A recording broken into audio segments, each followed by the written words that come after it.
Good evening, ladies and gentlemen. Michael Matt for the Remnant Underground, down here in our catacomb, which is still under construction, probably for another week. Am I right, Rob? About a week, and we'll have her back up and running. That's the idea. So we're excited about that. But in the meantime, we have some good news tonight. We have a video which shows some of our displaced Catholic friends over in the Mideast who are finally getting a chance, I don't know how brief, to return to their war-torn homelands. Let's just take a look. This is our land, our soil. These Christian militiamen have just come home after 2 years in forced exile.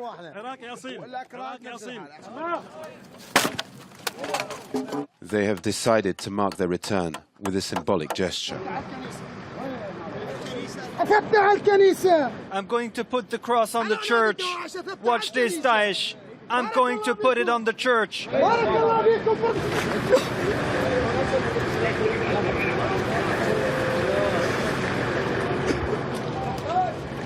All the Christians who lived in these villages around Mosul were forced out by the Islamic State group.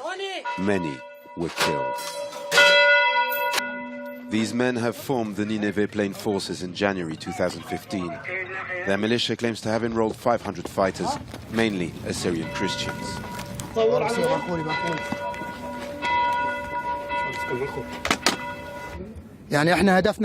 Our aim is to defend our land. We must never relive what we have just been through with Daesh. Our people are scattered. Some of our children are dead. We had to live in tents. Now I want to send a message to my people. Bartella is liberated. Islamic State group militants have desecrated the church. Practically all Christian symbols have been destroyed. Such destruction is not tolerable. No one can accept this. No religion can justify this. These terrorists have no religion. This is the house of God. It is not a military building.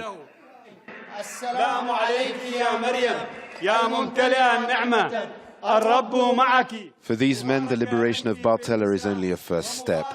Mosul will have to be reconquered and secured before they can consider bringing their families back. You know, it just struck me that these men, these guys, they're us. They are us. They're our brothers.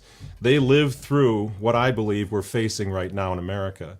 You know, we walk a pilgrimage every year in France with some Iraqi Christians who were exiled from their own homeland, similar to these gentlemen that we just saw.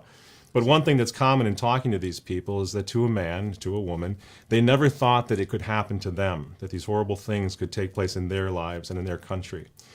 So here at Remnant TV, we've been talking a lot about this idea of single-issue voting, single-issue politics, the issues that matter most to faithful Catholics, and that justify a vote even for someone like Donald Trump, who has, as we all know and admit, who has so many negatives. This man, whether it's abortion or self-defense, the Second Amendment, the Supreme Court appointments, which are very favorable and promising, the First Amendment, which Trump and Pence are quite strong on. So tonight, what we thought we'd do is just talk about this idea of U.S. sovereignty. Sovereignty in general has become a bad word, but what about the sovereignty of the United States? How important are the borders to you and to your family, tight borders? How important is that? Trump says, he makes the argument that no borders basically means no country. And you know what? That's another thing that I happen to agree with Trump on. No borders, no country. And politically speaking, it's pretty simple, really. Trump wants to tighten the borders, as everyone knows, and Grandma Clinton wants to erase them altogether. And with the help of her pals, the usual suspects, Jeffrey Sachs, Al Gore, George Soros, and the rest of the sort of open borders, sustainable development, United Nations wackos, she's going to do it. We need people like George Soros, who is fearless and willing to step up when it counts. Her Soros-backed allies have funded and they're fomenting illegal mass immigration for a reason, because they want to create a climate of unrest that they'll need in order to create whatever it is they have in mind, some sort of police state, some kind of new order. I know whenever you say the words New World Order, you come off as a crackpot, even though there's plenty of reasons to believe that's exactly what they have in mind. But if you don't like the term New World Order, fine.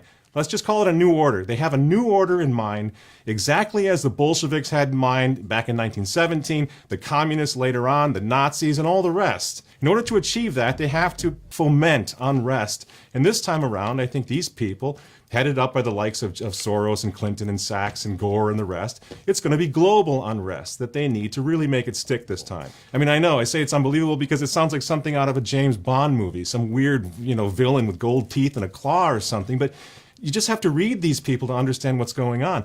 They're very proud of their plan for this new order of domination or whatever it is that they're trying to build. They believe they're doing holy work and good work for humanity. It's not something you need to unearth or run around with a magnifying glass and sleuth out what they're up to. It's really not a conspiracy theory. They're proud of it and they're admitting it. And now they've even managed to recruit much of the Catholic Church, especially in the Vatican. The Catholic Church is getting on board with these people. If you check out WikiLeaks just this week for details of this unbelievable Vatican Democrat connection, it's just going to make your blood boil. We don't have time to go into it right now, but if you go over to remnantnewspaper.com, you can see an article there by Elizabeth Yore, and it breaks down the latest from WikiLeaks, which just as a Catholic is the most offensive thing you probably are going to read in a while. These people are using a corrupted shell of our beloved Catholic Church, which of course we all know they've been working to destroy that church for a long time by destroying the old Mass and the old orientation and the theology and the morality and everything else. They've got a shell of that church standing there and they're using it. They don't want to knock the Catholic Church down. They want to use it to create some kind of moral or spiritual authority for this new order of theirs. A new order in the world has to have at least the pretense of a religious or a spiritual body that can lend it legitimacy. And at the same time, they seem interested in starting some sort of one-sided crusade that has nothing to do with the cross, that's sort of weaponizing the ancient, antagonists or the nemesis, I should say, of Christendom, of Christians, that the Muslims, they're sort of weaponizing these people and stirring them up, and it's causing the very unrest that they need. And we're all, in our country, we're buying it. Just this past week, for example, down in Miami, Florida, they passed a precedent-setting resolution condemning, you're not going to believe this, but go ahead and Google it, condemning any speech whatsoever that speaks about, that targets Islamic terrorism as a problem today. The Miami Commission is trying to criminalize all criticism of Islam in de facto accord with Sharia blasphemy laws. Well played, Miami. That's just great. And the problem is, that's going to be precedent-setting. That's going to spread through the country, and we're going to see more of that. These gullible, low-level, liberal bureaucrats who think they're oh so progressive are in fact helping to usher in an era of lawlessness unprecedented in the history of our country.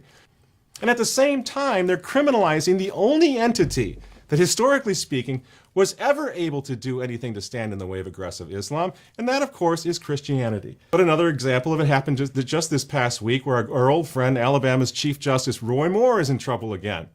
He's one of my heroes, by the way, and you'll remember him as the justice who got in big trouble years ago for refusing to remove the Ten Commandments monument from his courthouse, God bless him, and he got in a lot of trouble.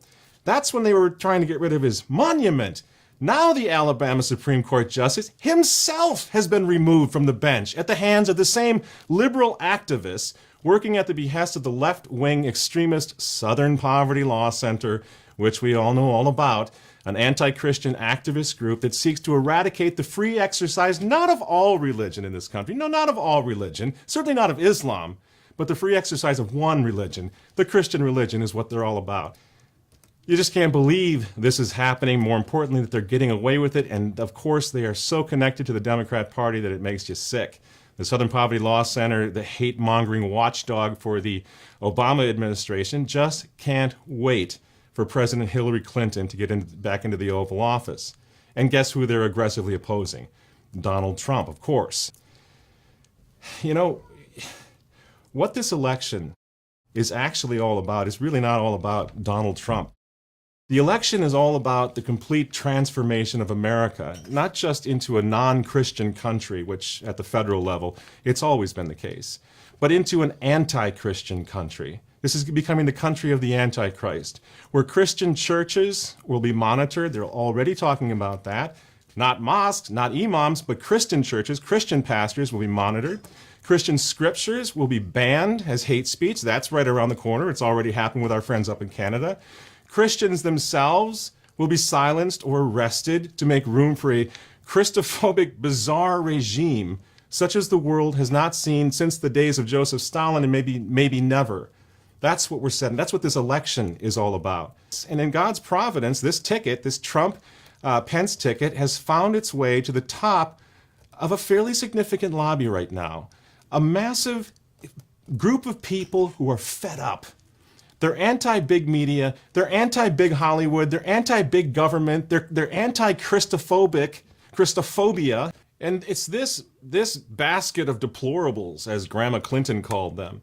This and the potential that they could actually do something is the reason the media, is the reason Bill Maher, is the reason Hollywood and big government hate this Trump-Pence ticket. They hate the people he represents, they hate Christ, they hate us, they hate the family, they hate the unborn, and they hate the old world, the remnant of Christendom that stands in the world in the way of their creation of this new bizarre world that they have in mind. This is coming, folks. I think most people are aware of it. It's just, what are we going to do about it? First thing we got to do is make people aware that it's coming and make them understand how close we are to a situation similar to what the men in the video that we played at the beginning of this broadcast have already gone through. They went through all of these terrible things. We have Christmas coming up, for example, the holy days of the Christian faith, right? Well, just imagine, not being able to go to Mass on Christmas Eve because your priest is in jail on hate crime charges for speaking out against Islamic terrorism. Is this crazy talk? Of course it's not. I've just told you that they're setting this up down in Florida already. Imagine entire sections of our country becoming no-go zones under Sharia law, like is going on right now in some of the neighborhoods in Paris. I know, I've seen them. It's already happening in Europe. Why would it not come here? Especially if people like Clinton take over and they want to erase those borders anyway. They make no bones about it. People say, well, it'll never happen in America. It'll never happen here. Don't you think that the German people said the same thing? Or the Russian people said the same thing 50, 60, 70 years ago? Of course they did. It's never going to happen to us. But those guys in the video that we just saw, they thought it was never going to happen to them. And as I explained, the Iraqi Christians who I've run into on pilgrimage, they never imagined it was going to be a few years down the road and they were going to be exiles living up in France. Never crossed their mind. So I think we have a chance here to try to do something about it, but the first thing we have to do is wake people up. And right now, with a massive election on the line, this is a pretty good chance, at least see if something can be done to stop this. So yeah, I think that border control is a pretty important issue. It's a single issue, sure, but it's an important one, and one that directly impacts all of our lives. Borders or no borders, country or no country. And they will stop at nothing to destroy their opposition when it comes to this agenda. So am I going to vote? Yes, I'm going to vote for life. The late Mother Angelica put it quite succinctly. I'm going to vote for life because the life we're talking about could be my own. The life we're talking about could be that of my children. The lives we're certainly talking about is the millions and millions of unborn children that Grandma Clinton would love to take out and continue to take out on an annual basis. This is not politics as usual. Rob and I have disagreed about elections before. I sat out, I think, what did I sit out? Romney or was it McCain? I was like, this is ridiculous, I'm done. And you were saying stay engaged. But in any case, I understand that feeling, but this is not a normal situation, normal election cycle. This is not politics as usual. Democracy in this country is pretty close to being a dead letter, what is left of it anyway. But what we do have before us now is a choice to make between someone who's standing up for life, someone who's standing up for borders, and another party that absolutely is not. They're at war with it. As Catholics, it's actually quite simple. As Catholics, we're trapped behind enemy lines. We're trying to work out survival here in a very dangerous situation.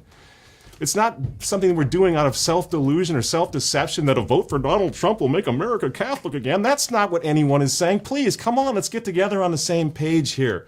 Let's talk to each other about what we're really saying we're voting for. And it's not the proclivities or the peccadillos of Donald Trump. Our country has never been Catholic, at least not since 1776, and it's not going to change after this election. But we, as Catholics, are not compromising ourselves or our faith or our reason if we vote for someone named Donald Trump. We are followers of Jesus Christ, and that's the most important point. No matter what we do in this election, we're followers of Christ, and He, not the American political system, not the vaunted holy democracy of our times, He is what binds us all together, now and for all time. Faithful Catholics need to stick together then through a troublesome and turbulent election like this even.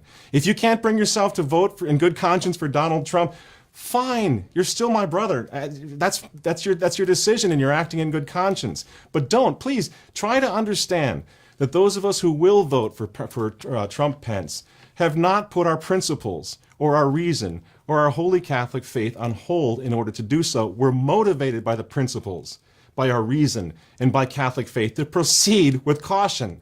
We have kids to raise. This is war, and again, we're behind enemy lines.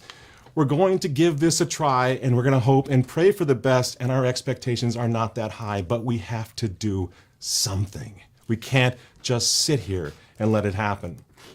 Do not let them polarize us too, because that's a victory for them, and we can't let that happen, regardless of how and why and what we're going to do on November 8th at the polls. Thanks for, I got a quick programming note. Please, first of all, thank you so much, those of you who responded to our 50 Cent Club plea from last week's episode. So far, so good, Rob? Yep. We're doing good. We picked up a lot of new people. The new website we can set up if you'd rather go on a monthly basis or even more than a monthly basis. You can see the options on our new website, which is theremnantunderground.org. Yep. We'll put that on the screen. We put the snail mail address up as well. So if you prefer to join the 50 Cent Club by snail mail and leave PayPal alone, that's great. That's fine with us. Then we get the whole 50 cents and PayPal gets none of it. But just to let you know, we're really hoping that if you like what we're doing here, you'll at least try to make a donation of 50 cents to kind of keep us coming back 50 cents per episode to keep us coming back every week and to try to keep everybody together during this incredibly bizarre period in our history. Thanks again for listening, and we'll see you next week.